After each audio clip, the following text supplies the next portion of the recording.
আসসালামু আলাইকুম ভাই বোনেরা, দেশ বিদেশে যেখান থেকে দেখতেছেন, আমি হাবিবা প্রতিদিনের মতো আপনাদের মাঝে রান্না বান্নার ভিডিও নিয়ে চলে আসলাম। এই তো আজকে আমি আমার নানি বাড়ি প্রথম দিন। এই তো এখানে আম্মু মাছ বোনা করছে, ভাত রান্না করছে, শাক ভাজি, গরু মাংস। এই তো রান্না বান্না শেষ করছে প্রায়। এই ফাঁকে আবার আম্মু করলা দিয়ে মাছ দিয়ে ঝোল রান্না করতেছে।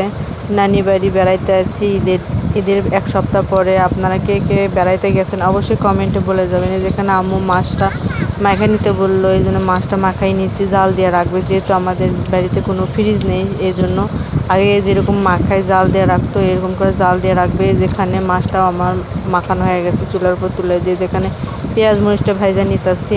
আমাদের গ্রামের কেমন লাগে আপনারা অবশ্যই কমেন্টে বলে যাবেন। আর গ্রামের ভিডিও আপনারা যদি অনেক কিছু দেখতে চান সেটাও অবশ্যই কমেন্টে বলবেন। যেখানে কষাই নিতেছে, করলা আলু ঝোল রান্না করবে তেলাপিয়ার মাছ দিয়ে। আমার আম্মুর রান্না কিন্তু অসম্ভব মজা হয়। এ ফাঁকে যেখানে আম্মু গরুর তেল দিয়ে বড়াও ভেজে নিচ্ছে। একবার বললাম যে বড়া ভাজো, আম্মু বড়াটাও ভাজতেছে। যদি ভালো লাগে ভিডিও অবশ্যই পুরো ভিডিও দেখে লাইক কমেন্ট সাবস্ক্রাইব করে আমাদের পাশে থাকবেন। নতুনরাই নতুনদের পাশে থেকে এগিয়ে নিয়ে যাব, এটাই বাস্তবতা আর কি। সবাই অবশ্যই সাপোর্ট করবেন, ভালোবাসা দিবেন, আর অবশ্যই লাইক করতে ভুলবেন না। আর অবশ্যই একটা কমেন্ট করে যাবেন।